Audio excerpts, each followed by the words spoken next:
J'ai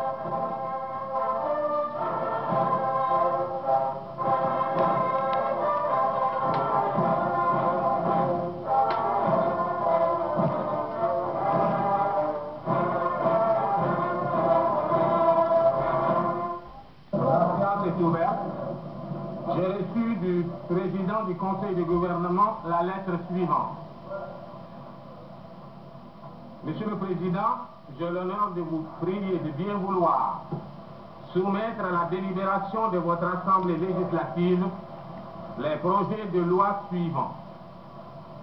Le premier projet porte sur l'abrogation des dispositions de la loi numéro 61 RS du 7 juin 1960 concernant la ratification et la rétrocession à la Fédération du Mali des compétences transférées à la République soudanaise par la communauté en vertu des accords signés le 4 avril 1960 à Paris. Le second projet concerne la proclamation de la République du Mali, État indépendant et souverain. Le troisième projet érige l'Assemblée législative de la République soudanaise en Assemblée nationale de la République du Mali. Le même projet tend à transformer le gouvernement actuel de la République soudanaise en gouvernement provisoire de la République du Mali. Le quatrième projet a pour objet de modifier la constitution de la République soudanaise pour l'adapter à la situation nouvelle résultant de la proclamation de la République du Mali étant indépendant, libre et souverain, libre de tous engagements et liens politiques. Auditeurs de Radio Mali, en ce jour mémorable du jeudi 22 septembre 1960 est née la République du Mali.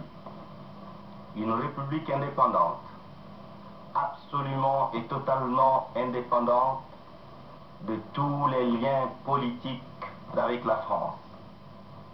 Indépendant, nous le sommes à compter de ce jour.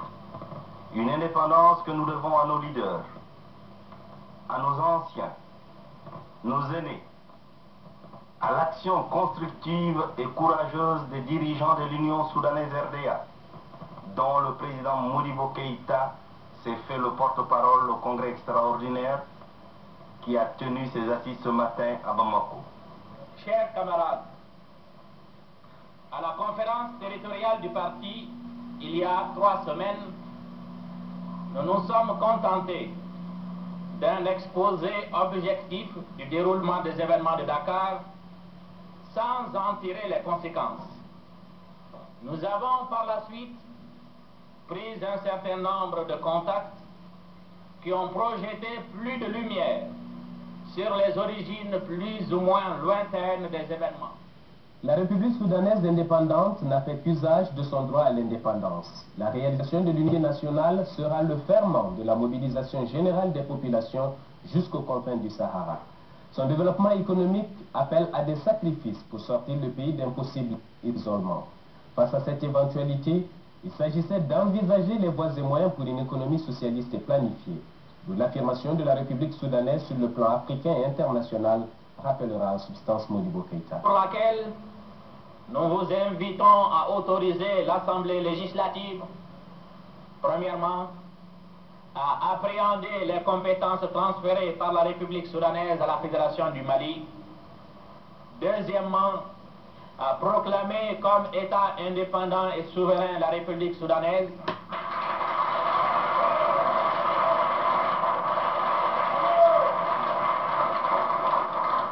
Troisièmement, à proclamer que la République soudanaise s'appelle la République du Mali.